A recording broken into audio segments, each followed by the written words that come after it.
¿Qué pasa cuando tenemos la sensación de que el mundo nos aplasta y pensamos que no hay salida? Hola, me llamo Braulio Filoteo y estás escuchando Gritones.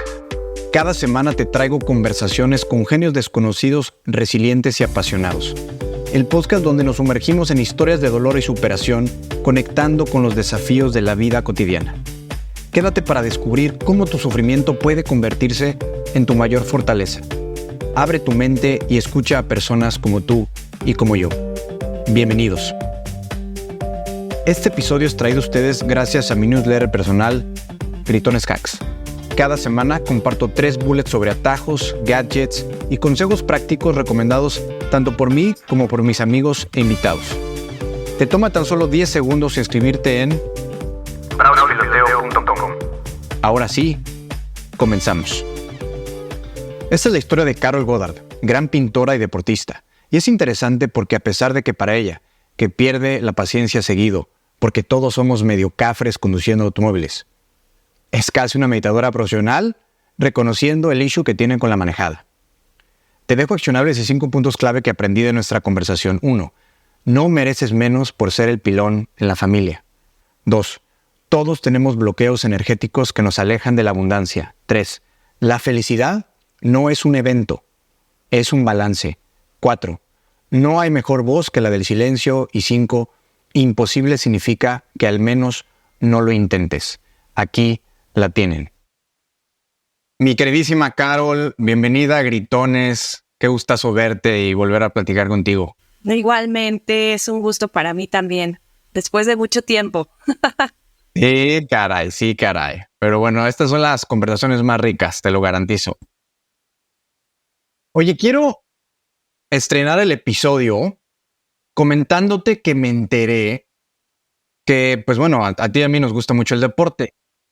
Y sé que corriendo en un sendero o en un trail o en un lugar que a ti te gusta mucho en Estados Unidos, lograste mejorar radicalmente tu condición física gracias a que te persiguió un enjambre de abejas.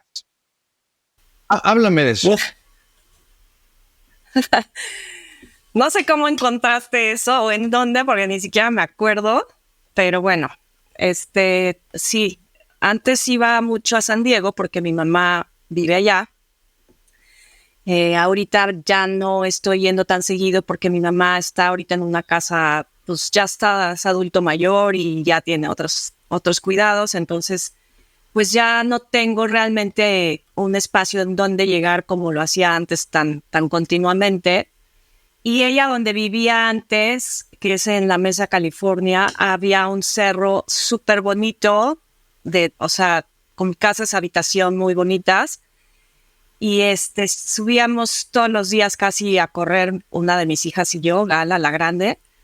Y bueno, pues en una de esas que nos empiezan a corretear unas abejas de la nada aparecieron y pues con todo, ¿no? Hasta arriba. Ahí te diste cuenta que habían servido días anteriores de buen entrene o años que sé que eres buena corredora. Ahí te diste cuenta que tienes buena condición, me imagino. Pues yo creo que ese es el instinto de supervivencia, ¿no? El que detona, yo creo que hasta que no corre, lo pone a correr. O sea, así pues es. No les pasó nada, no, ninguna abejita alcanzó a... No, nada. Y aparte es muy chistoso porque, bueno, a mí me han picado en mi vida, yo creo que 7 abejas. Tengo mucha suerte les encanta venir a picarme.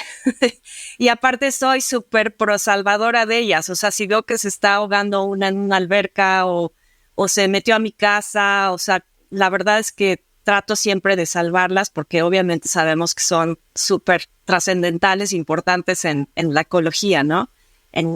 Para mantener el equilibrio ecológico son súper polinizadoras. Y tenemos que cuidarlas. Oye, ¿no sacas una hojita del agua, la salvas y te termina picando? No, las que me han picado han sido porque no me doy cuenta y las tengo y me muevo. O solamente una, sí, de repente estaba yo sentada comiéndome mi lunch donde estaba trabajando en mi último trabajo en el Museo de Arte Contemporáneo en Cuernavaca. Y de la nada, así, pero se dejó caer directo y me picó en la mano.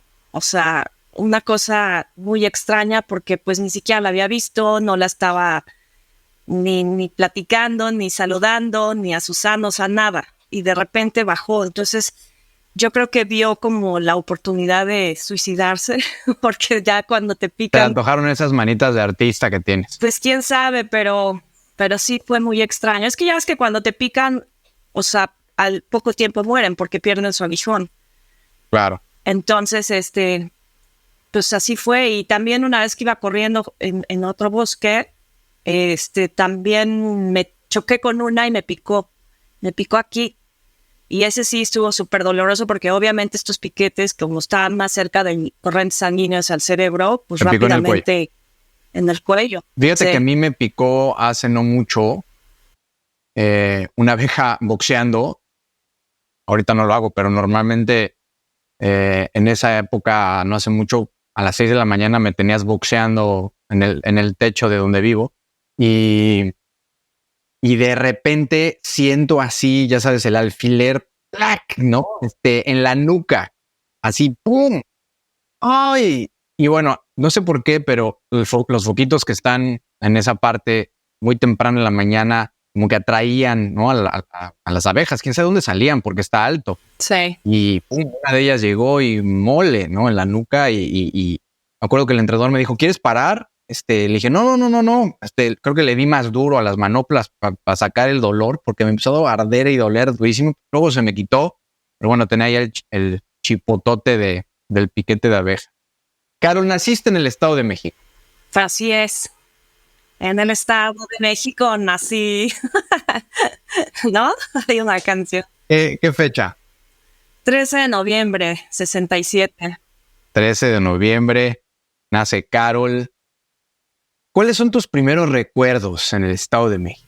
Pues, bueno, pues son muchos, ¿no? Mi casa, donde viví toda mi infancia, hasta los 20 y tantos años, 22 años, Okay. creo, 21. En Echegaray, en el Estado de México, ¿no? Naucalpan, Estado de México. Y bueno, pues tengo múltiples recuerdos. Tenía un jardín muy padre, tenía como una pequeña pista de patinaje, me encantaba patinar en rueditas. Entonces, en ese tiempo también, como a los 8 o 9 años, salió la película de Castillos de sí, Hielo. buenísima.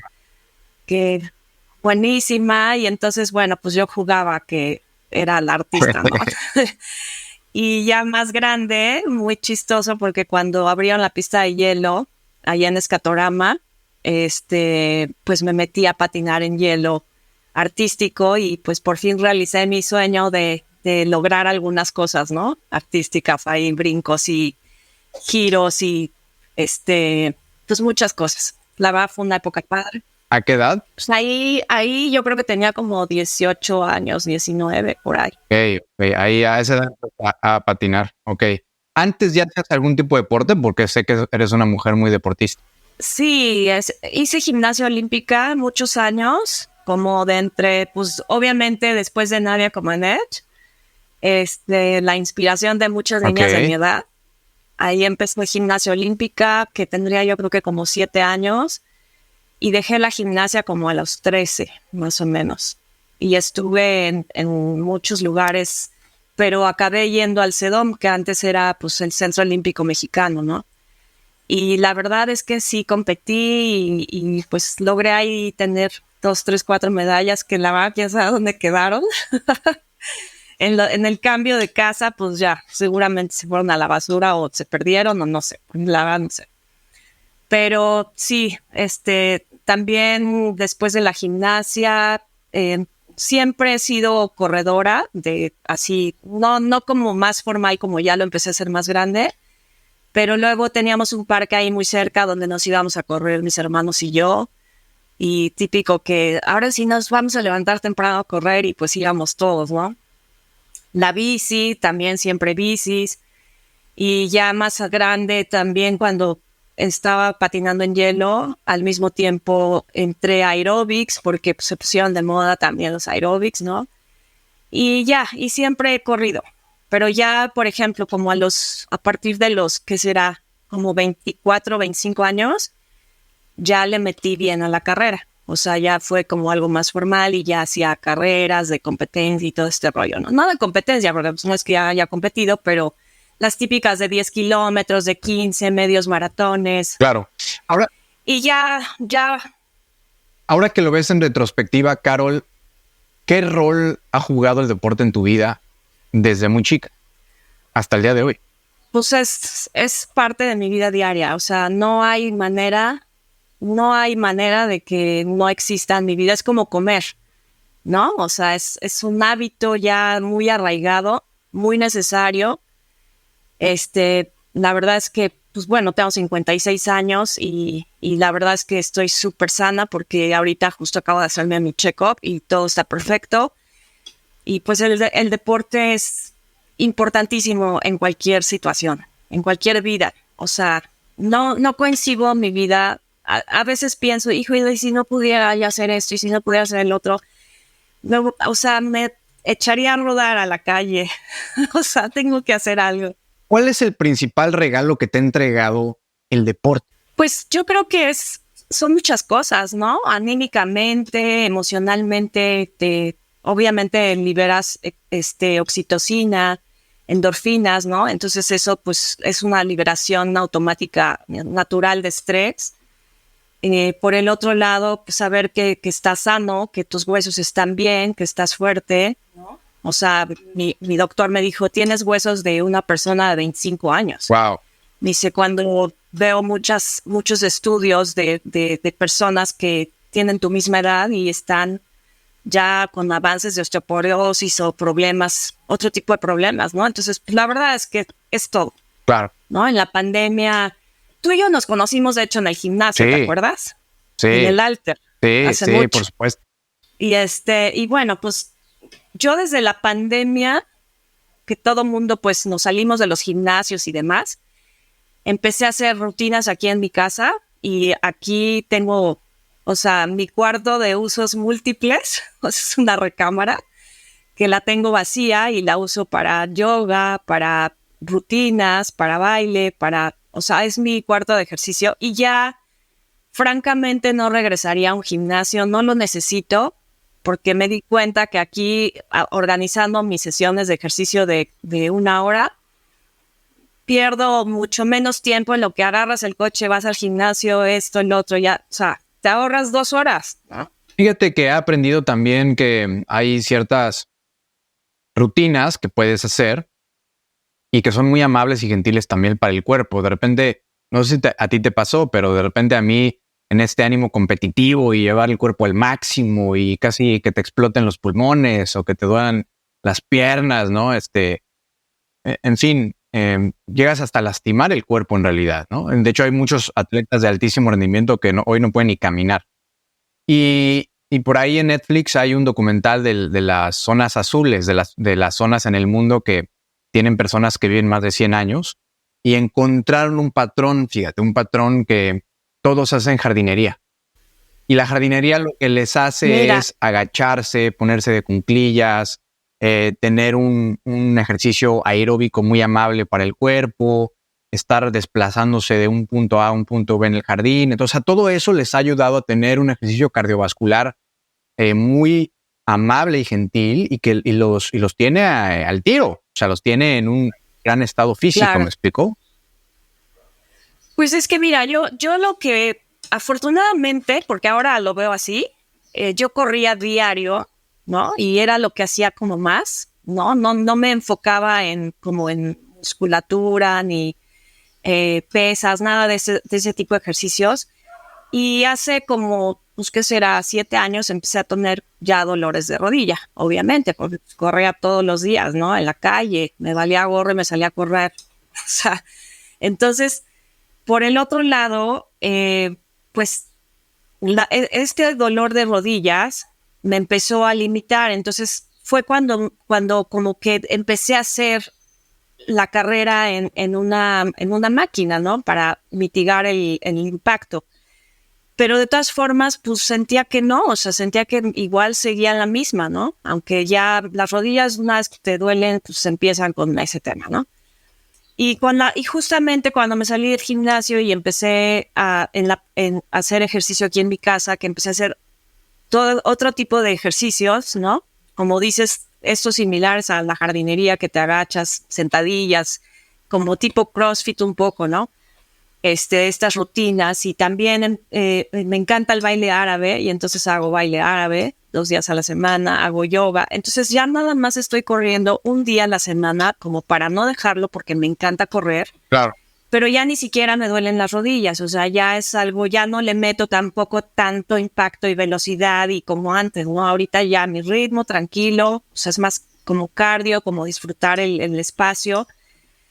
Pero sí me he dado cuenta que incluso he fortalecido más mis músculos sin necesidad de un gimnasio con aparatos, porque todas las rutinas que estoy haciendo son como, o sea, tienen de todo, ¿no? Entonces, flexibilidad, estiramientos, fuerza, planchas, todo. O sea, entonces, estoy, creo que en mi mejor momento de ejercicio, así de que encontré algo que me llena.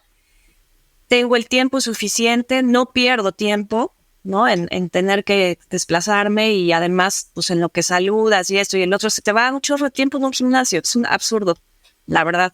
Regresando a tus primeros años, Carol, ahora que lo ves también desde el retrovisor, ¿por qué sientes que creciste como el pilón? Bueno, pues soy la última de los 4. Y el tema del pilón no es algo que yo me inventara, sino que pues sí fue algo como que, sí, o sea, yo no diga, yo soy el pilón, ¿no? Fue algo que yo escuché a mi mamá decir múltiples veces a gente, ¿no? O sea, pues es que ella es mi pilón, y ella es el pilón, y ella es el pilón, pero pues esto, si no lo tienes como bien encaminado, pues se puede volver un tema, ¿no? Y en mi caso, pues sí tuve una infancia, la verdad, podría decir que muy padre en muchos sentidos, pero también con muchos bemoles, ¿no? Entonces, si no hay una buena explicación para un niño, sobre todo, de qué significa realmente eso, entonces, pues obviamente se queda como un estigma, ¿no? Y es algo con lo que tienes que... Y creces sin siquiera a lo mejor ser consciente de qué tanto pudo haber mermado en tu seguridad o en tu vida un concepto como ese, ¿no? 100%. Por consiguiente, esto que compartes tiene sus luces y sus sombras. Sí, por supuesto. Sombras porque, bueno, eso es aunado a la situación familiar, ¿no? O sea, yo tuve una infancia, pues como por ser el pilón, me tocó, digamos que arrastrar con la parte más difícil de la relación de mis papás, ¿no? Porque, bueno, pues como muchas veces sí en todas las familias pasa, no hay una familia perfecta. Y tuve un excelente papá y una excelente mamá, pero pues también ellos tenían sus problemas y sus broncas y no supieron cómo manejarlas, cómo canalizarlas a modo de que no impactara en la psicología de los hijos, ¿no? Y eso es algo súper común. Es algo que muy pocas personas como que tenemos, bueno, yo ya a este nivel de mi vida, ¿no? Pero tienen la conciencia de cuidar esos aspectos, porque si tú creces en un ambiente en donde no tienes un apego seguro, que es la relación cercana principalmente con tu mamá, pues definitivamente vas a tender a tener en la adolescencia y en la parte pues, adulta, hasta que no lo trabajes, lo que sería o un apego evitativo o un apego ansioso, ¿no? Y eso pues son cosas que se arrastran desde la infancia, ¿no? Por eso es muy importante como concientizarse mucho los papás, tú que eres un papá joven, ¿no? De hijos chicos, todavía son niños, estás en el momento, o sea, en el momento crucial de darles a tus hijos todo ese apego seguro que se necesita, porque es lo que los va a hacer o los va a ayudar a tener una adolescencia y una madurez mucho más objetiva y más segura, ¿no? Haciendo doble clic en las sombras, Carol, que yo ya seguramente le generé varios traumas a mis hijos. La verdad, porque pues, no hay escuela para ser padres y pues la regamos y demás. Sin embargo, en tu caso, ¿qué paradigmas, es decir, cosas que asegurabas como ciertas porque así te programaron o porque los estímulos que recibías eran así, y al pasado de los años te diste cuenta que no eran necesariamente así? Mira, yo creo que todos tenemos esa parte, ¿no? Porque justamente no hay una familia perfecta y no hay una educación perfecta para los niños, a menos de que sean profesionales en temas de psicología o psiquiatría. Que ni se salvan tampoco, ¿eh? Y tampoco se está. Porque somos seres humanos. Sí, exacto. Pero puede ser menor el impacto, ¿no? Entonces, todos crecemos con esos estigmas o esos paradigmas que debemos de cambiar al tiempo en la parte en la que nos volvemos más conscientes. Y bueno, yo te podría decir que aunque yo fui a terapia muchos años, como entre los, pues ¿qué habrá sido? No sé, como entre los 27 y 33, 34 años de mi vida, porque pues sí, mi matrimonio tenía muchos problemas y justamente porque venimos arrastrando todo esto, ¿no? Yo trabajé mucho esta parte de, por ejemplo, dejar de sentir que era el pilón, porque ese fue un estigma en donde tú te quedas con la idea de que mereces menos por ser el último, ¿no? Entonces, a mí, te repito, o sea, me tocaron partes en mi familia donde yo arrastré, pues, de tener muchísimo económicamente. Se empezó a mermar la cuestión económica, ¿no? ¿Por qué? Pues porque mi papá tuvo otra esposa, tuvo otra mujer, dividió gastos y todo, ¿no? Y pues yo recuerdo obviamente muchos momentos de enojos y de pleitos de mis papás. Mi mamá fue cero prudente en manejar esta situación. Los gritos y los sombrerazos estaban todos sentaditos en la mesa escuchándolos, ¿no? Cuando eso es algo que se debe de cuidar muchísimo.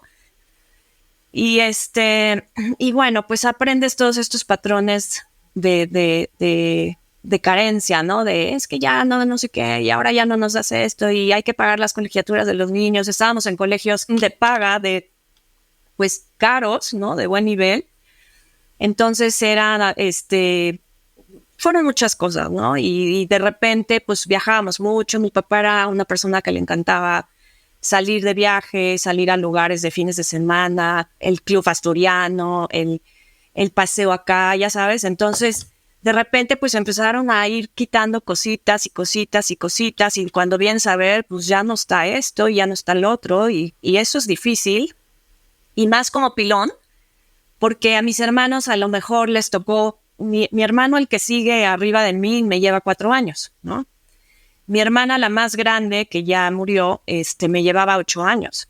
Entonces, pues ellos vivieron otra etapa como de mucho más conciencia y de muchas cosas o virtudes que lograron disfrutar, ¿no? Dices algo muy interesante, que muchas veces también es un patrón que se repite. Por ejemplo, la relación con el dinero desde chicos ante ciertos eventos, de repente lo vinculamos con conflicto, ¿no? Porque el dinero genera conflicto, por ejemplo, ¿no? Porque es los estímulos que recibimos estando sentaditos con peleas de los papás de que se peleaban por dinero, ¿no? Decir, oye, esto, lo otro. Exacto. Entonces, de repente, como adultos, me doy cuenta que crecemos y tenemos una mala relación con muchas cosas, en este caso, por ejemplo, con el dinero, ¿no? Porque el dinero lo relacionamos con aspectos tóxicos, con conflicto, con gritos y sombrerazos. Exacto. Ese es otro de los patrones que se tienen que romper, por ejemplo, que eso también es muy común, ¿no? En las familias. Y cuando tú creces entonces que tienes que estar sometido y que siempre vas a ser una persona sometida a la carencia, ¿no? No te crees que puedes ser merecedor de la abundancia, ¿no? Por ejemplo, o no te crees que puedes ser merecedor de sentirte en un primer lugar en la vida, ¿no? Crees que siempre tienes que ser un tercero, cuarto, quinto, sexto y nunca un primer plano. Pero todas esas ideas son justamente las que quedan en el subconsciente sembradas desde la infancia. Y te repito, aunque yo trabajé toda esta parte en mis terapias con la psicóloga, dejé la terapia hace muchos años y la verdad es que ni me acordaba de todo esto. Fue hasta hace poco que tuve la oportunidad de leer un libro que me gustó mucho, en donde me di ¿Recuerdas cuenta el nombre? y sí, el libro se llama, ahorita te digo, es algo de, ya me acordé, La madre emocionalmente ausente, Ok, así se llama el libro, va. es muy bueno, porque justamente aterrizas como todas estas ideas que no has analizado a profundidad o de una manera, porque te digo, aunque yo lo vi en terapia y estaba como consciente de esto, no le di el peso o el valor o la importancia necesaria para concientizar. Y esto lo hice porque en una meditación, bueno, tú sabes que yo también soy devota de la meditación diaria. En una meditación que un día escuché, yo normalmente no escucho meditaciones guiadas ni nada, yo lo hago sola, ¿no? A mí me gusta seguir mi propia meditación, pero en esa ocasión no sé por qué escuché esa meditación y justo me hizo clic ese rollo, ¿no? Y es muy curioso porque al poco tiempo me llegó ese libro a mis manos, me lo regaló la pareja de mi hermano. Y entonces fue cuando toqué fondo realmente, porque ni siquiera en terapia, aunque ya lo había platicado y todo, no me había dado cuenta del peso tan grande que tienen estos paradigmas que te hicieron creer, con los que creciste hasta hace poco, y que no me había puesto a verlos desde esa perspectiva. O sea, quizás en mis meditaciones he abordado 1000 veces el tema de la abundancia, todo este rollo de la ley de la atracción y todo eso, que también eso es bien complejo, ¿no? Mucha gente cree que la ley de la atracción es nada más medita y piensa que te va a llegar y no es así, es una cosa mucho más profunda, Totalmente. ¿no? Sí, porque inclusive, aunque tú lo pienses y digas, ay, quiero manifestar tal cosa, si a nivel subconsciente realmente crees que el dinero es malo porque el dinero es Exacto. conflictivo, porque pues, estás cableado de esa manera, pues por mucho que lo pienses, no va a suceder. Claro. Aparte de que así no opera la ley de la atracción, ¿no? O sea, ese es un error también que nos han hecho creer muchos, que es que coaches, ¿no? Y libros y todo esto es más profundo y justamente tienes que entrar como a ese subconsciente, analizar primero, quitar y como escarbar hasta el fondo de por qué de repente tenemos estas ideas, porque esas ideas lo único que son bloqueos energéticos que justamente no permiten conectar con la verdadera abundancia, que la abundancia es aquí y ahora, es todo lo que nos rodea, es el universo, es la naturaleza, ¿no? Entonces, hasta que no tuve la oportunidad de leer ese libro, profundicé en otras partes de mi ser, en mis meditaciones, y me empecé a volver más consciente de todos estos aprendizajes erróneos de mi infancia que tenía urgentemente que modificar y que empezar a perdonar, aceptar y soltar. Escuchándote, cabe destacar que también hay luces acerca de esta experiencia de ser el pilón. Pues es que yo creo que a todos nos va a tocar aprender lo que tenemos que aprender, ¿no? O sea, por algo me tocó ser esto. Pero ¿crees que a todos les cae el 20?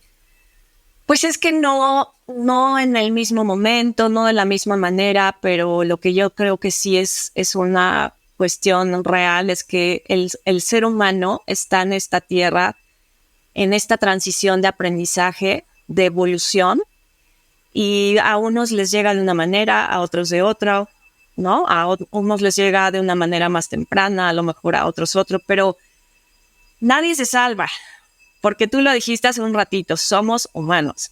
Entonces, de forma inherente vivimos llenos de conflictos porque tenemos una parte espantosa, nefasta que se llama ego, ¿no? Y que el ego, si no eres consciente, si no lo tratas, si no lo trabajas, es tu peor enemigo porque el ego está arraigado en la mente, ¿no? Es como están las neuronas, están en todas las conexiones, en las células. O sea, es impresionante el daño tan grande que tú mismo te puedes hacer a ti mismo porque no aprendes a controlar en lo que es toda esta negatividad que conlleva En el otras ego, ¿no? palabras, Carol, ahí lo dejo para una reflexión profunda, no de ahora en la conversación, pero ahí lo dejo en la mesa. Que también la existencia del ego, si lo vemos, si quieres, como una oscuridad o como una sombra, te permite a su vez ver la luz. O sea, la existencia del ego, y lo hacemos con este efecto contraste, pues nos ayuda, nos facilita darnos cuenta con las herramientas que quieras, con el proceso que quieras, con los años de meditación, con libros, con terapia, como sea, pero eventualmente el ego, si lo ves desde un enfoque positivo, dices, ahí estás, cabrón, ya puedo ver el contraste, ¿no? De entre la luz y la sombra. Entonces, digamos que ahí lo aviento, seguramente podría ser un debate filosófico súper profundísimo que nos podría tardar una semana. Pues es que mira, yo al ego lo veo como que cuando naciste te cargaron una mochilita llena de ego, ¿no?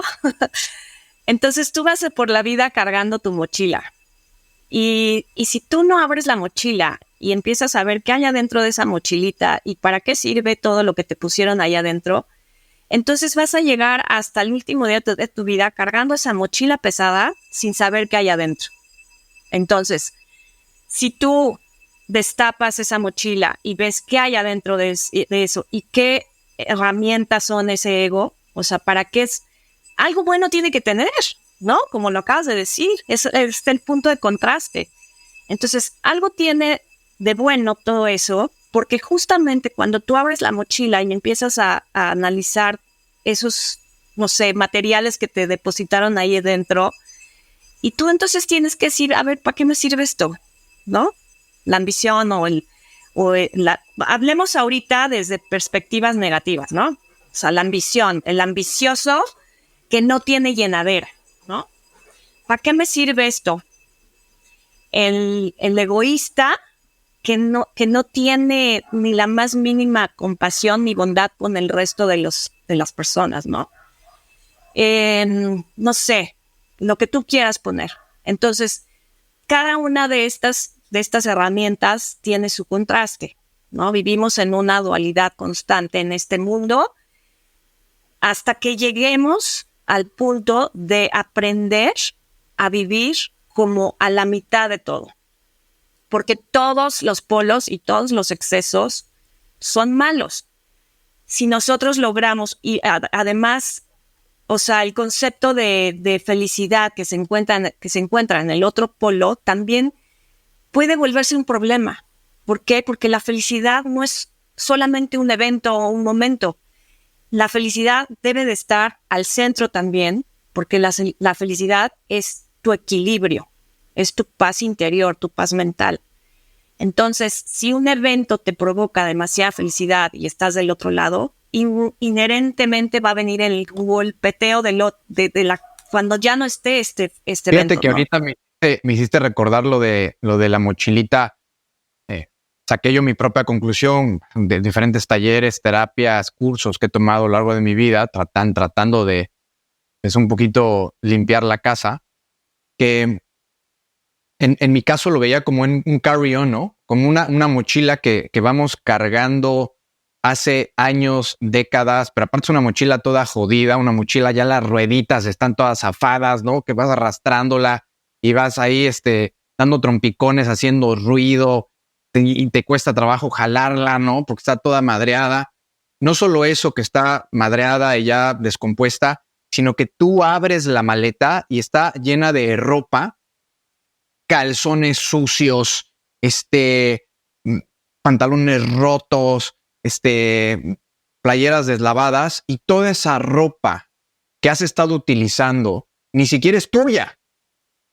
No te queda, no es de tu talla, no te gusta el color, y has estado vistiéndote y lavando ropa ajena, ¿no? Hablando ahora de programaciones, hablando de cableado, hablando de creencias, hablando de paradigmas, y ahí vamos jalando la pinche maleta de por vida.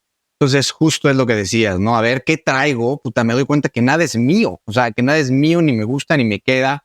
Y independientemente de la edad que sea, nunca es tarde para abrir la maleta y darnos cuenta con qué estamos cargando, ¿no?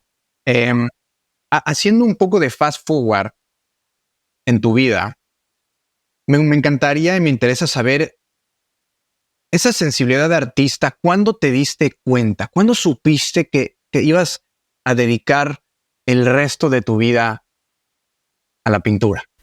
Pues mira, mi papá era pianista, era músico, fue contador público y auditor de profesión, pero también era pianista y fue muy bueno.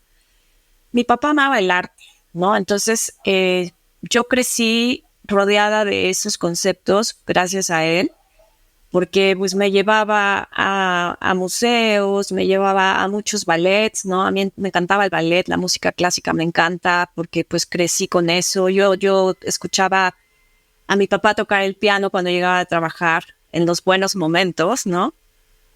O los fines de semana que estaba en la casa. Y la verdad es que, o sea, yo cierro los ojos y escucho algunas piezas en específico, ¿no? Hay un concierto de Tchaikovsky que me encanta de piano, que bueno, se hace cuenta que cierro los ojos y puedo ver las manos de mi papá tocando ese concierto, increíble. Entonces yo creo que la semilla viene desde ahí, ¿no? Y bueno, luego pues he tenido la oportunidad de viajar, entonces también yo fui sobrecargo antes de casarme. No sé si te había platicado. ¿Fue tu primera chamba? Fue mi segunda chamba. Y el de sobrecargo, pues obviamente viajaba mucho y tuve la oportunidad de empezar a ir a muchos museos, ¿no? En el extranjero, y pues obviamente me encantaba el arte. Y después, bueno, ya de casada, ya a los 33 años, que mis hijas se fueron a la escuela, la más chiquita las dejaba en la escuela, y pues yo me metí a estudiar. Primero estuve estudiando algo de literatura, después me metí, de ahí surgió otro grupo de historia del arte, de ahí me pasé a lo de como historia del arte. Y ahí empezó realmente el clic con la pintura, porque... O sea, ¿realmente empezaste a pintar después de que te casaste y después de ser mamá? Sí, claro. Sí, ya. Sí, o sea, el disparador para hacer sobrecargo, ¿cuál fue? El disparador fue... Bueno, en realidad, más bien, esto todavía es más atrás. Mi papá muere cuando yo tengo 18 años, ¿no? Entonces, ya la situación, obviamente, mis papás se divorciaron yo cuando tenía como ya 13 años, y como te repito, de haber tenido todo, ¿no? O sea, de lo mejor, pues empezaron las carencias, ¿no? Yo tuve una adolescencia de muchas carencias. No, mi abuelita, la mamá de mi mamá, fue la que la ayudó a ella a sacarnos adelante y a no sacarnos de las escuelas en las que estábamos, ¿no? Porque pues era como, no, es que cómo les vamos a cambiar de escuela si han crecido en una escuela de paga, no sé qué. Yo estuve en el Colegio Vallarta toda mi vida, hasta que de plano ya no se pudo, y el último año de prepa, y que además fue algo muy traumático para mí, me tuve que cambiar de escuela a una menos cara, ¿no? Y entonces te cambias de escuela en la prepa, el último año de prepa. El último año de prepa, ¿por qué no? En el más difícil, claro, de tu adolescencia, ¿no? Entonces, pues esto sí fue algo que marcó también mucho esta parte, ¿no? Al mismo tiempo, mi papá se muere. Entonces, yo cuando terminé la escuela, que por cierto ese año de prepa fue así horrible, cambio de escuela, la situación en mi casa, mi papá, mi mamá, pues desde que se divorció ya estaba ella en su rollo, pues en su trabajo, y entonces, ¿por qué no? Ahora empiezo a salir de nuevo y a conocer gente, ¿no? Sabes, como tomando este aire después de haber estado en años de una relación fracasada y depresiva. Y esa parte pues también es dura, porque lejos de sentir esa contención importante que necesitamos en la adolescencia, pues no la tuve, ¿no? Mis hermanos pues ya estaban más grandes. Entonces ellos se iban y hacían su vida y sus amigos y mi hermana ya trabajaba y entonces pues yo era el pilón solitario ahí, ¿no? O sea, son muchas cosas. Sí, Pero bueno, este es un resumen nada más. claro. Y entonces cuando terminé, yo dije, me urge trabajar en algo. Entonces me metí a estudiar una carrera de comercio express que duró 2 años, un comercio bilingüe. Y de ahí me metí a hacer mis prácticas de la escuela de la industria Ericsson, que era cuando estaba la telefonía, apenas la telefonía celular no existía. Apenas empezaban como estos primeros atisbos de todo este rollo, ¿no? Pero ya existía, pues, por ejemplo, como mucho más el rollo de las computadoras. Entonces, de la industria Ericsson, pues, es una empresa de comunicación sueca. Y ahí entré a hacer mis prácticas y estuve ahí como 1 año. Me contrataron finalmente, me quedé como 1 año. Y después de eso, mi vecina, la que justamente me pasaba ropa, ¿no? Porque pues esa fue otra. Siempre mi vecina, que era más grande que yo, como 3 años, también ellos vivían muy bien y todo. Entonces a cada rato le compraban ropa. Entonces a mí me pasaba la que ya no usaba, ¿no? Porque pues, como yo era el pilón, ya no me tocaba ropa de primera, ¿no? Nueva. Entonces, claro que yo era la más feliz porque su ropa estaba increíble y siempre estaba muy buena. Estaba padrísima. Entonces yo era la más feliz de, ya me llegó ropa nueva, ya sabes. Pero fíjate qué grueso lo que subyace ahí, ¿no? Sí. Tú como niño no te das cuenta de lo que está pasando realmente y quizás sí te das cuenta, pero no te importa o no le das lo que realmente simboliza, ¿no? Sí, y me voy a ir al extremo, pero pues te acostumbras a tener ropa de segunda mano, digamos. Exactamente. Entonces eso te va marcando como que eres de segunda o de tercera o de cuarta, ¿no? Y bueno, entonces de ahí mi vecina justamente, ella era sobrecargo ya en ese tiempo y entonces yo estaba muy bien en Teleindustria Ericsson, ya me habían dado mi planta, estaba feliz y me habla mi vecina, ¿por qué no? Y me dice, oye, va a haber contrataciones masivas en Aeroméxico, ¿no quieres venir? O sea, les urge personal. Y yo así como que, wow, sí quiero. Y pues que voy a las entrevistas, o sea, había, no te miento, como 1,500 chavas y chavos en el Fiesta Inn o Holiday Inn, no me acuerdo qué hotel que está enfrente del aeropuerto, de la Terminal 1, en ese tiempo. Y así, tú sí, tú no, tú sí, tú no, tú sí. O sea, primero era la apariencia, ¿no? El físico. Y pues, ¿qué pasó? El filtro. De ahí, sí, de ahí, pues es que era la estatura, la presencia, todo ese rollo, ¿no? De ahí, haz de cuenta que la segunda prueba era con el sindicato de sobrecargos, el inglés, los exámenes en español y en inglés.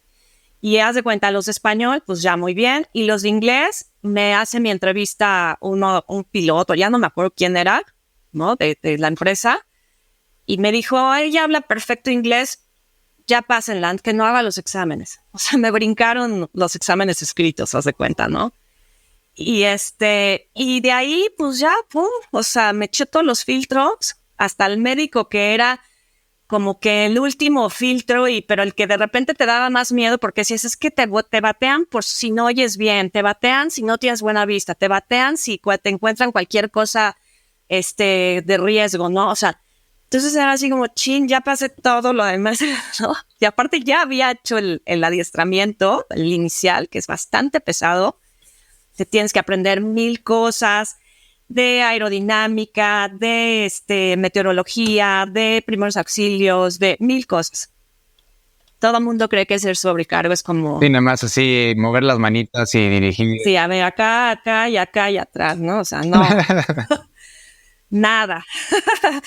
Son muchas cosas, es un trabajo. Y pasaste también el examen médico, la evaluación pandémica. Pasé el examen médico, perfecto, y ya era el último filtro y pues de ahí a las evaluaciones y de ahí a los primeros vuelos con asesor para que te calificaran a ver si aprobas y al mes te daban la planta, la contratación definitiva. ¿Cuántos años estuviste de sobrecargo? 5 años.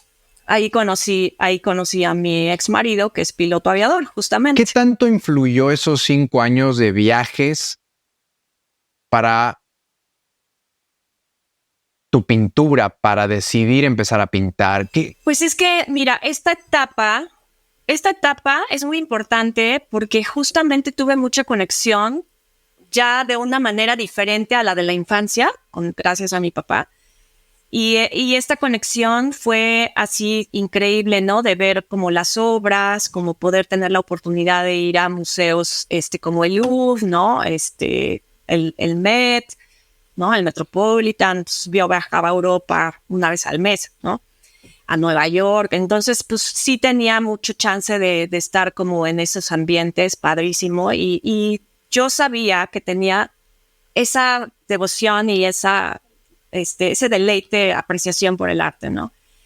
Y ya más adelante, ya que mis hijas nacieron y se fueron a la escuela, es cuando entonces se empezó a dar de manera natural, o sea, me llegó, ¿no? Porque me llegó porque yo busqué también, pero empecé, te digo, con literatura, estuve como 2 años estudiando literatura y de ahí conocí a una de las personas que estaba en ese grupo, me jaló al de historia del arte. Y conocí a Marco Cherto, que, bueno, no sé si lo conociste en Cuernavaca, pero él es el director, el dueño y el responsable de la escuela del Instituto Botticelli, que fue donde yo estudié. Pero él nos dio historia del arte durante como 2 años, y entonces yo veía sus obras, porque además él es un apasionado del arte, obviamente. Entonces nos transmitía esa pasión increíble y pues obviamente veías las obras y dices, wow, es que cómo hacen eso, es que cómo logran esos vestidos, cómo logran esos encajes, la piel, las arrugas, o sea, todo lo que veía me fascinaba. Y un buen día Marco nos dice, oigan, les tengo una sorpresa, pero no vamos a tener un semestre de clases de historia del arte. Entonces todas nos quedamos así como que en stand-by. Y la sorpresa fue que abrió la escuela en Cuernavaca, el Instituto Botticelli, que está ahí en la avenida, se llama calle Tabachín, que es paralela a Zapata. Y pues de ahí. Entonces, entré a la escuela, tuve una excelente suerte porque los primeros años del Botticelli, todos los maestros eran italianos. O sea, Marcos estuvo trayendo a los maestros de Italia. Es como si yo me hubiera ido a estudiar a Florencia, ¿haz de cuenta? Así. Entonces tuve maestros de primera, estuve 6 años y medio en Botticelli. Y bueno, la única desventaja es que cuando yo estudié en Botticelli de full time, o sea, tiempo completo, no estaba dado de alta como carrera en la SEP, el Rebo famoso. Y entonces, pues, tengo todas mis constancias, pero nunca me pude titular porque cuando yo regresé con Marco para decirle, oye, quiero revalidar esta parte para poder sacar mi título, de hecho tenía mucho más que lo que la carrera te ofrecía, ¿no? Ya las carreras establecidas al tiempo, pues resulta que tenía que regresar a estudiar 2 años más y yo le dije, ¿qué? O sea, ¿qué voy a estudiar más? Y ya todo lo que estudié, ¿no? Entonces fue ahí un rollo ya muy complejo con la escuela y les dije, ya, bye, gracias. Sin Entonces, embargo, sé que incluso también diste clases ahí en Botticelli, o sea, que empezaste como alumna y si no me equivoco, hay algo que... No diste no clases en Botticelli. No, en Botticelli no. Estuve dando clases muchos años en preparatoria, en el CUAM, más bien. Y lo que hice fue hacer todos mis exámenes Ceneval, o sea, todo el proceso Ceneval para titularme en ciencias de la educación, ¿no? Entonces, como pedagoga, ¿no? Ok. Porque de alguna manera, obviamente, pues yo necesitaba tener como esta titulación para poder hacer lo que quisiera. Aunque ¿no? dieras clases de pintura, arte, pero ya tenías un respaldo como pedagoga. Exactamente.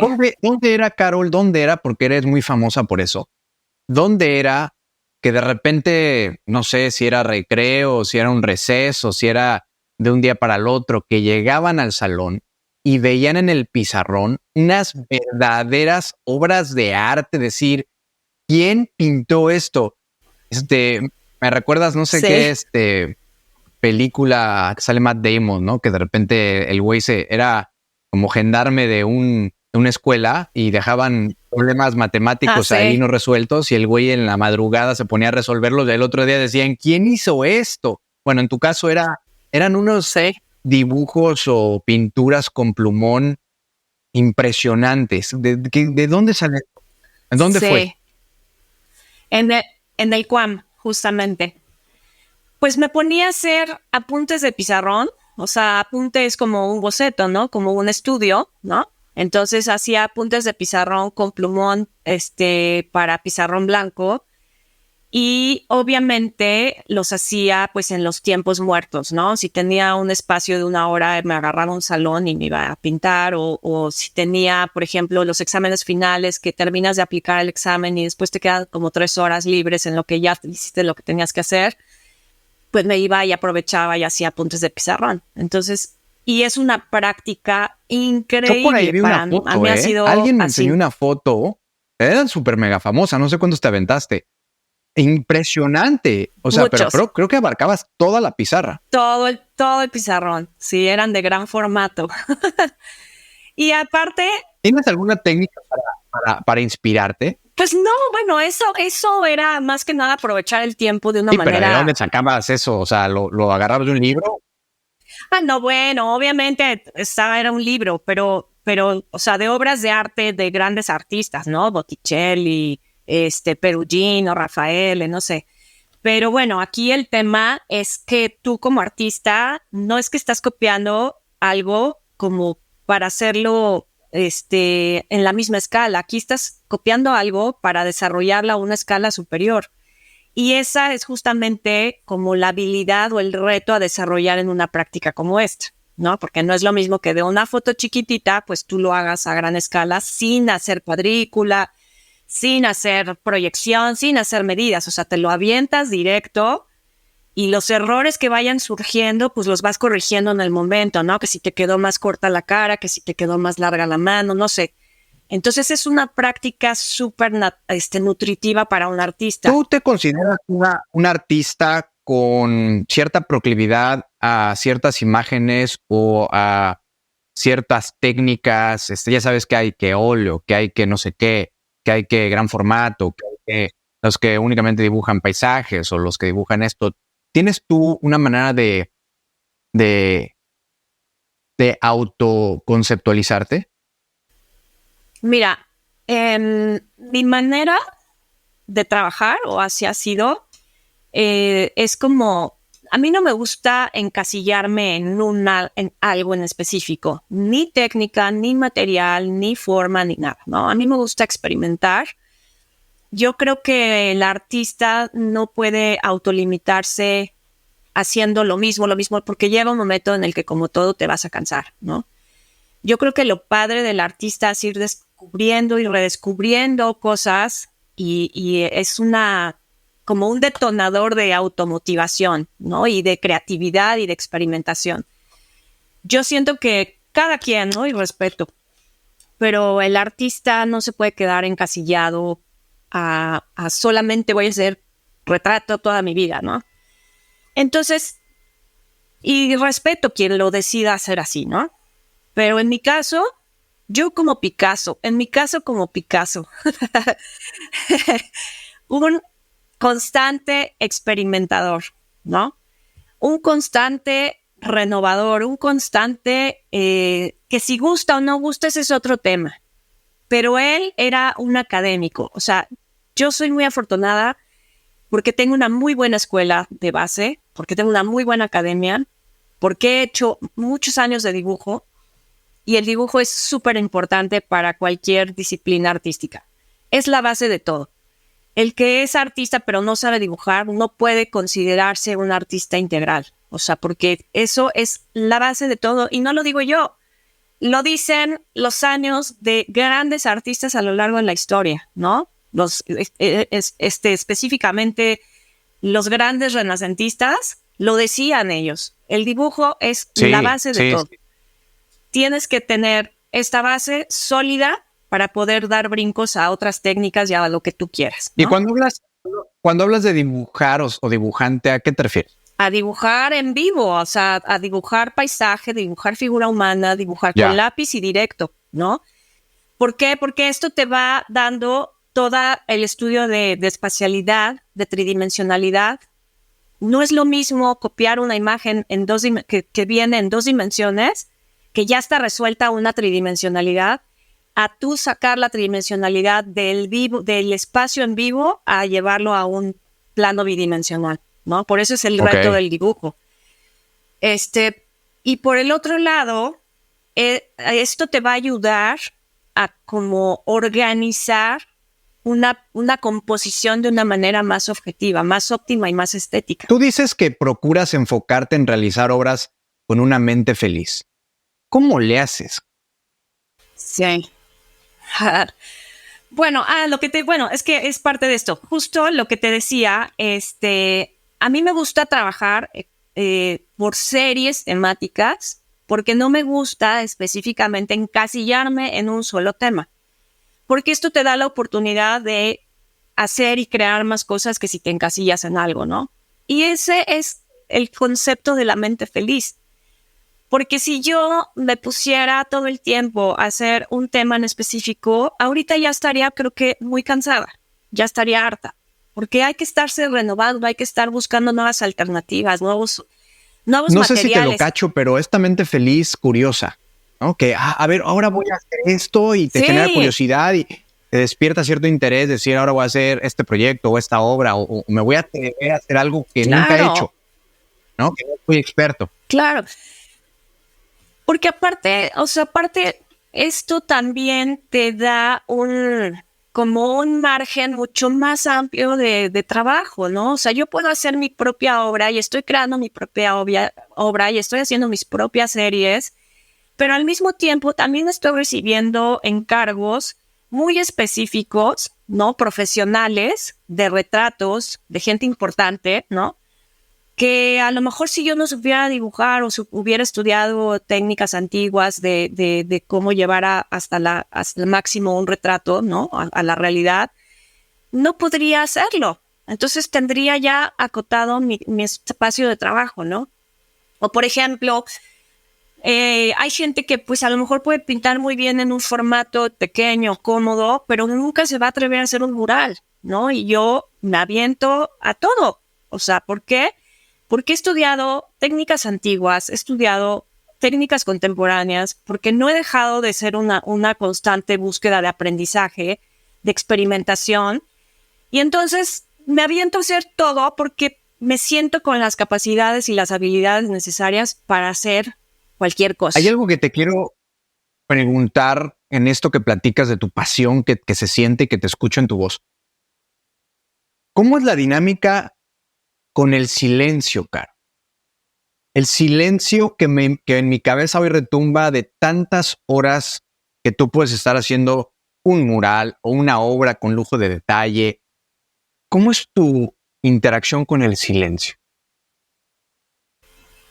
Pues mira, para mí el silencio es un espacio sagrado de entrada, ¿no? El silencio, no hay mejor voz que la del silencio. Me encanta. ¿No? Eso es clave. Sí, no hay mejor voz que la del silencio, porque ahí es donde en ese silencio conectas con un espacio en donde es el todo, pero al mismo tiempo es el nada, ¿no? Y entonces yo creo que es como donde pueden surgir esas fuentes o esa fuente de creatividad, de inspiración, ¿no? Ahora sí que como las musas inspiradoras, las 3 musas inspiradoras, ¿no? Las 3 gracias, pues vivían esa fuente, ¿no? Y el silencio también es muy útil porque dentro de ese silencio escuchas tu voz, tu propia voz en silencio también, ¿no? Yo tiendo mucho a hablar sola. ¿Cuando estás pintando? ¿Cuando estás pintando, estás platicando contigo? A veces, no, a veces sí, a veces en silencio, pero yo voy en la calle y voy hablando sola, lo tengo que decir. Porque me gusta escuchar mis ideas en voz alta porque las reafirmo, ¿no? O sea, si no les doy voz, siento que no se se escriben, ¿no? Si no les doy voz, no se materializan o no sé cómo decírtelo. Entonces siento que es como el proceso de primero silencio, después escucho y después hablo. Ah, bueno. Entonces hablo porque me gusta escucharme a mí misma, porque es como yo con otro ser interior, estoy comunicándome y estoy reafirmando o afianzando lo Dicho que esté esto, pensando, ¿no? ¿en qué momento de tu vida encaja la meditación? O sea, en esta convivencia con el silencio tan clavada que tienes, que me imagino que también alcanzas estados meditativos pintando. Sí. Bueno, mira, en la meditación no tienes que estar sentado en un cuarto encerrado con las manos aquí ya. No, eso es una falacia, ¿no? Tú puedes meditar en cualquier momento. Cuando tú tienes ese nivel de conciencia en donde puedes conectar con esa parte automáticamente de manera natural, yo puedo estar incluso hablando contigo y al mismo tiempo puedo estar ya meditando un concepto, ¿no? O sea, puedo estarlo analizando. Yo puedo salir a caminar, a correr y de ver la naturaleza estoy meditando, ¿no? Yo soy una apasionada de locura del universo, de las estrellas.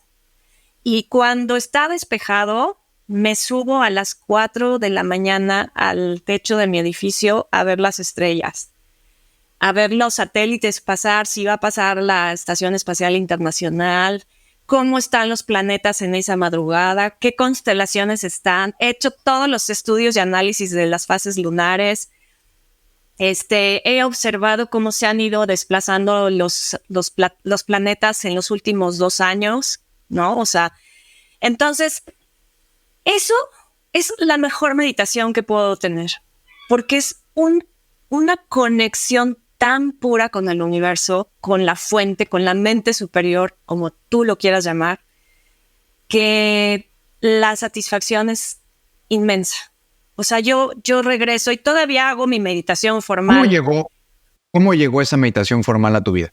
Empecé a ir a budismo hace como 13 años. ¿Por iniciativa propia? ¿Porque leíste un libro? ¿Porque alguien te dijo? No, mi hermano me dijo. Fue justamente donde yo estaba en mi proceso y mis inicios del divorcio, ¿no? Empecé a ir justamente y agradezco muchísimo haber ido al budismo en ese momento porque fue lo que me ayudó a ser resiliente ante esta adversidad, ¿no? Y además a soltar. Fue un divorcio difícil, obviamente, y pues a decir, basta, ya, hasta aquí, ¿no? Hay que cambiar. Te ayudó muchísimo empezar a meditar. Muchísimo, fue mi refugio y además es muy chistoso porque, bueno, todo el mundo cuando no medita, normalmente te dicen, es que no puedo meditar, es que no, soy muy inquieto, es que no, porque no sé qué, es que no, hay miles, ¿no? Entonces, justamente cuando yo empecé a ir a las clases, la monjita, yo le decía, es que me quedo dormida, o sea, no logro conectar, ¿no? Me da sueño. A ver, ¿qué te decía la monjita? Me interesa mucho. Me dijo, ten paciencia, te va a llegar tu momento. Y te lo juro que a los 3 meses, clic, así, mira, empecé a entender, empecé a sentir, empecé a comprender lo que era la meditación en realidad. Y fue de ahí hasta el día de hoy. Creo que solamente hubo una etapa en mi vida donde me distancié como un poco de la meditación, porque ya sabes que somos mundanos, ¿no? Y de repente todas las circunstancias, pero nunca lo dejé totalmente. Lo que pasa es que lo dejé de hacer diario. Y lo hacía una vez sí y otra no, y así. Entonces no le daba como el carácter de importancia, de trascendental que es en tu vida, ¿no? Hasta que un día dije, a ver, calma, o sea, ya sabes, vienen las tormentas y claro, o sea, tengo que regresar a mi centro y tengo que regresar a esto. Y ahora sí, de aquí para el real. Y desde hace 6, 7 años hasta el día de hoy, no lo he dejado porque es como el ejercicio, ¿no? Es como comer. La gente que te conoce muy cercana dice que en la cabeza no tienes imposibles. ¿Qué piensas de eso? No sé, la verdad es que ni siquiera me lo cuestiono, ¿no? O sea, yo trato de estar muy presente en el aquí y ahora y los retos que se van presentando en el presente, hay que irlos sacando adelante. Hasta este momento, pues la verdad es que hay que aceptar lo que se puede sacar adelante y el imposible que crees que no puedes hacer, pues tratar de hacerlo. Imposible es que no lo intentes ni siquiera, ¿no? O sea, pero hay que sacarlo adelante, como sea y lo que sea. Y más bien, yo pienso que sí tengo una conciencia de ser resiliente, ¿no? Tengo esa conciencia de no hay manera de caerse. Cada caída hay que levantarse y cada tropezón hay que ver al piso, ver por qué estás tocando el piso y volverte a levantar. ¿Cuál ha sido el proyecto o meta más desafiante que has enfrentado y cómo lo superas? ¿Proyecto o problema? O sea, no. Whatever. Pues yo creo que mi divorcio fue difícil. Esa puede ser una etapa, ¿no? El haber renunciado a todo, hablando básicamente como de la parte económica, ¿no? Y empezar de cero, ¿no? Empezar de cero y sin un centavo y sin nada y decir, vámonos. O sea, arriba. Si pudieras, Carol, hoy levantar el teléfono y marcarle a Carol de 20 años, esta chica que vivía en el Estado de México antes de salir de casa, hoy tuvieras la oportunidad de marcarle, ¿qué le dirías? Ay, le diría, pues que la quiero mucho, ¿no? Que sus errores y sus aciertos era necesario vivirlos, ¿no? Que me hubiera encantado tener la madurez, los conocimientos, la sabiduría que tengo hoy a los 20 años. O sea, le hubiera dado la vuelta 1000 veces a las cosas, ¿no? Pero también le diría que eso es lo que tenía que vivir, porque gracias a todas esas vivencias, pues es lo que su Carol adulta es ahora, ¿no? Me encanta tu nivel de aceptación de tus luces y de tus sombras. Eres ejemplar, Carol. La verdad es que esto de gritones de este podcast, de este espacio, al parecer puede ser que es para allá afuera, pero en realidad es para aquí adentro. Es decir, el primer beneficiado soy yo de escuchar a personas como tú. Y la verdad es que es el hack principal, ¿no? Yo aprendo un montón cada vez que los escucho y si a alguien allá afuera le sirve, pues chingón, poca madre. Quiero ir poco a poco cerrando la conversación, haciéndote preguntas rápidas. ¿Cuál es tu récord de mentadas de madre al manejar en un día? Miles. Ay, es que la gente es desquiciante. Sabe manejar la gente. No, la verdad es que creo que eso te lo dije el otro día. O sea, sí tengo un tema con la paciencia sobre todo a la hora de manejar.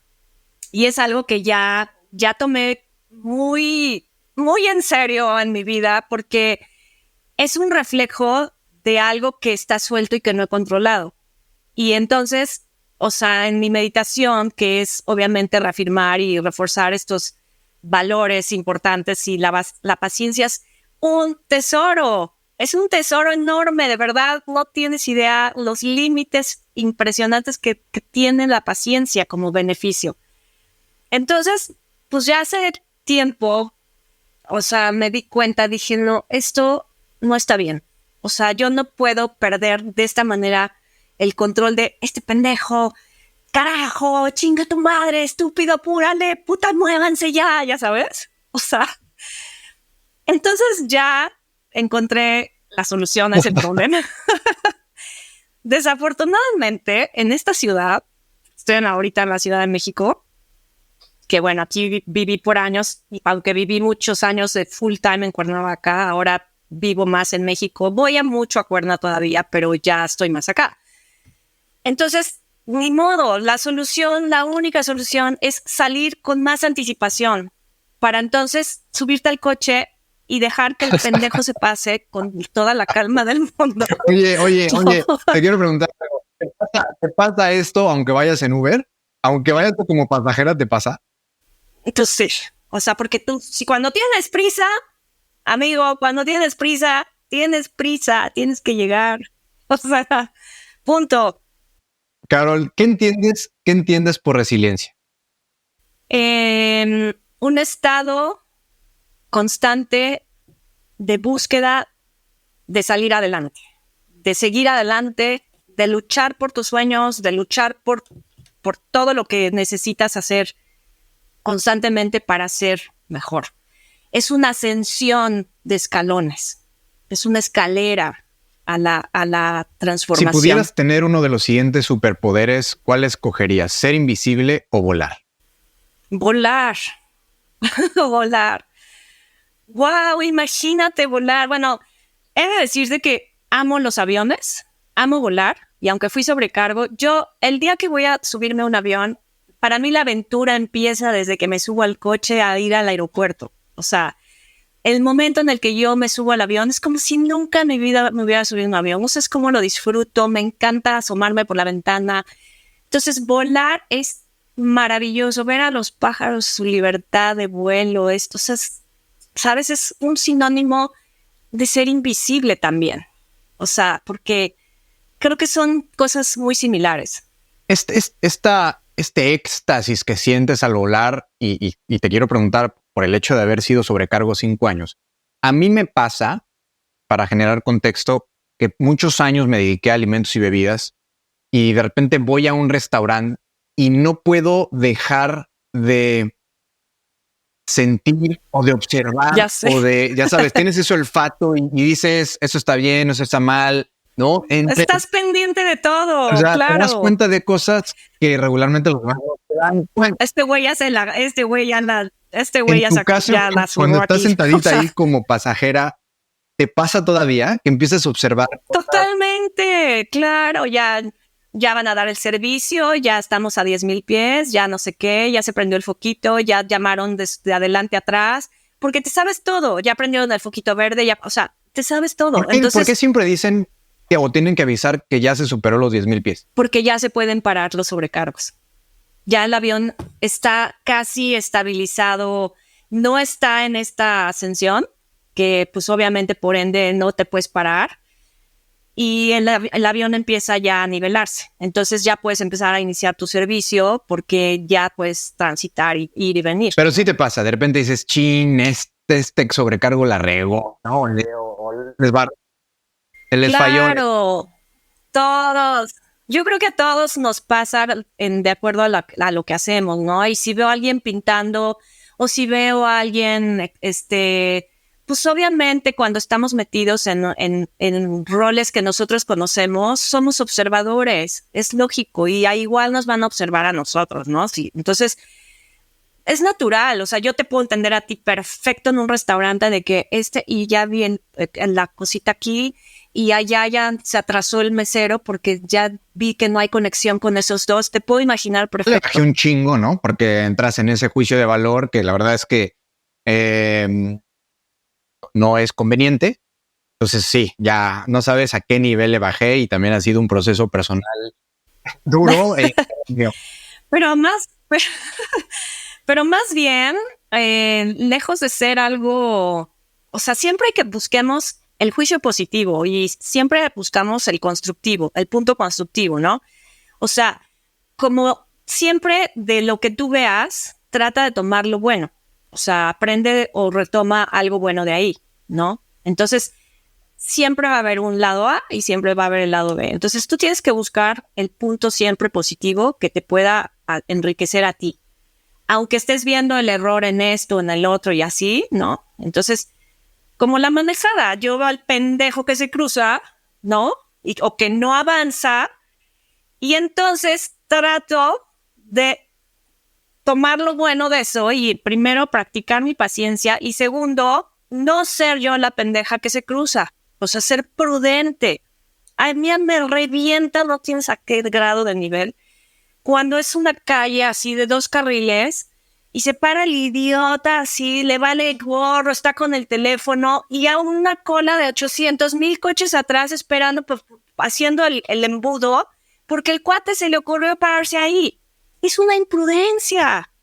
Pero lejos de verlo como que es una falta, automovilística es una falta de conciencia. Eso es lo que quizás me molesta tanto, el no ponerse a pensar, el no ponerse en el lugar del de atrás, ¿sabes? Como que me valen madres y soy yo, necesito checar y no hacer este punto de equilibrio de conciencia, decir, no puedo ser tan falto de empatía con la gente que está parada atrás esperando. Ahora, lo rescatable aquí es que por ahí he aprendido que si algo te desequilibra o te desbalancea muy cañón, es algo que ahí tenemos que trabajar. Por supuesto, por eso yo te estoy reconociéndolo, me estoy acusando. Debo ser paciente.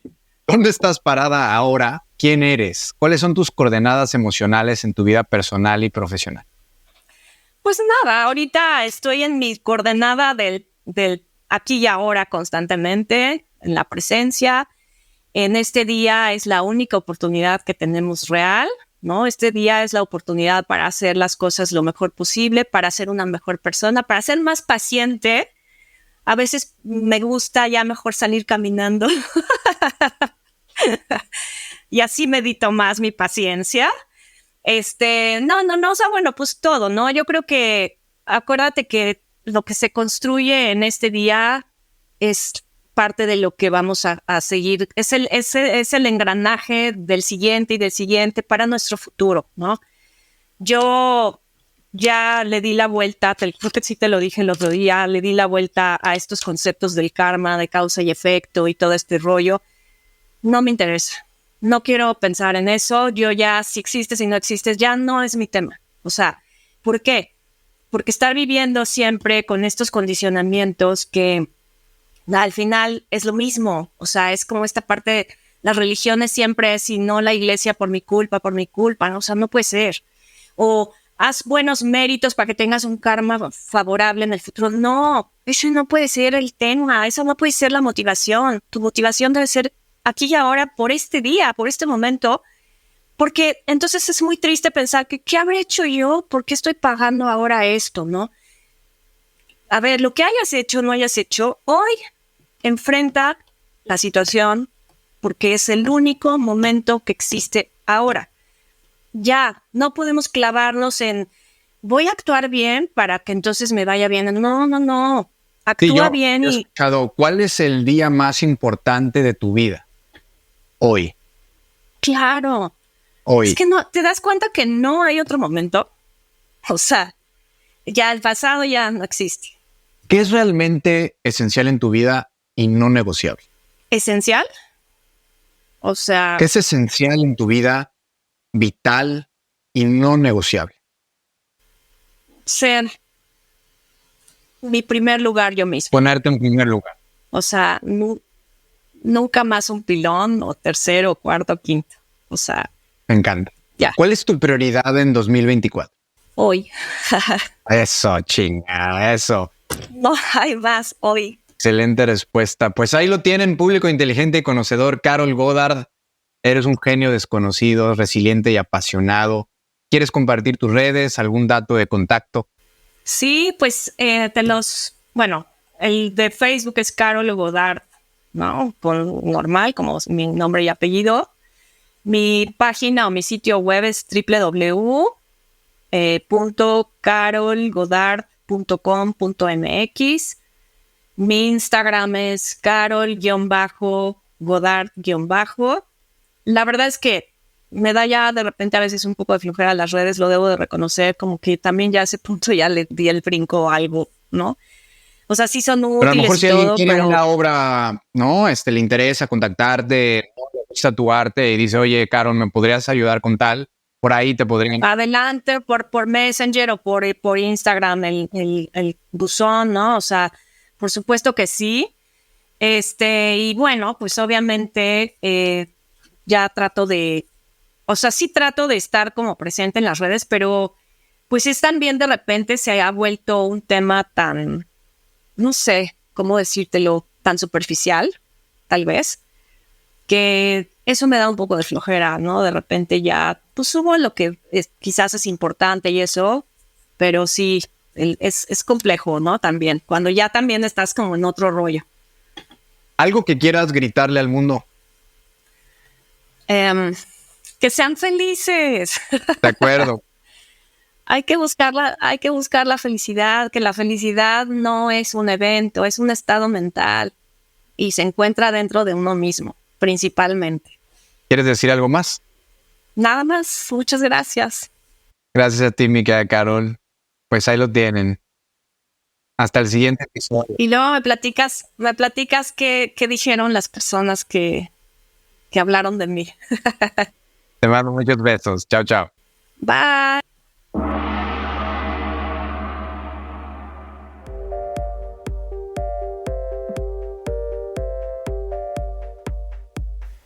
Hola a todos, aquí Braulio Filoteo, regresando para ofrecerte algo que no querrás perderte. Te invito a unirte a mi newsletter gratuito, Gritones Hacks. Es un micro correo semanal donde comparto 3 hacks poderosos directamente en tu bandeja de entrada. En Gritones Hacks encontrarás tips, atajos, gadgets, recomendaciones de libros, series, podcasts y trucos increíbles que han marcado la diferencia para mí y para mis invitados. Solo ve a brauliofiloteo.com, déjame tu dirección de correo y prepárate para recibir consejos que podrían cambiar tu juego. Gracias por escucharnos y espero verte pronto en la lista de Gritones Hacks.